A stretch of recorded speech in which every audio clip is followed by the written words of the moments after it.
When creating a quote within X3, the user will start by clicking on the New button.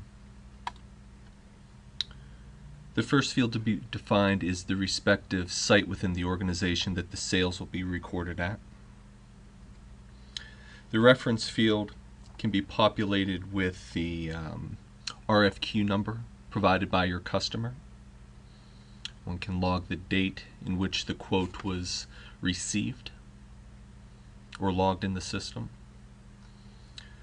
The customer field captures the customer's identification number.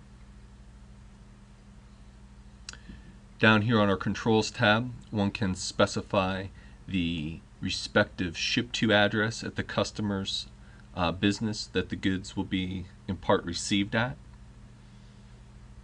If the CRM project functionality is being utilized, a project code can be associated with the quote.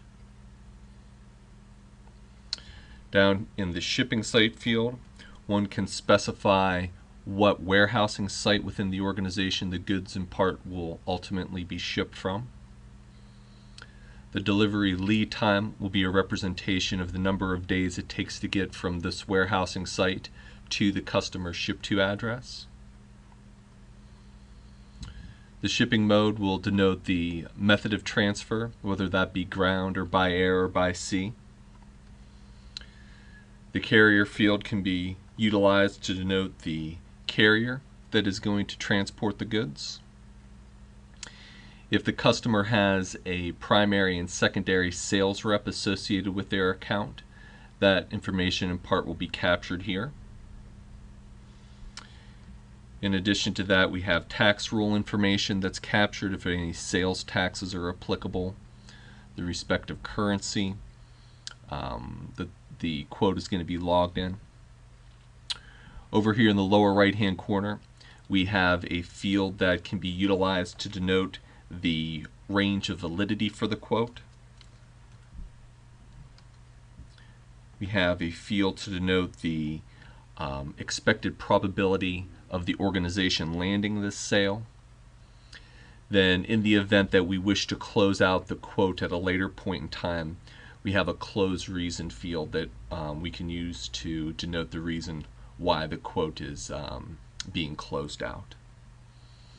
Over on the Invoicing tab, we have a field to capture our payment and settlement terms with the client. Here on the Lines tab is where we can come to specify the product that we're quoting the customer on. In the quoted field, we can specify the number of units that we're quoting them. In the gross price field, we can capture the per unit gross price.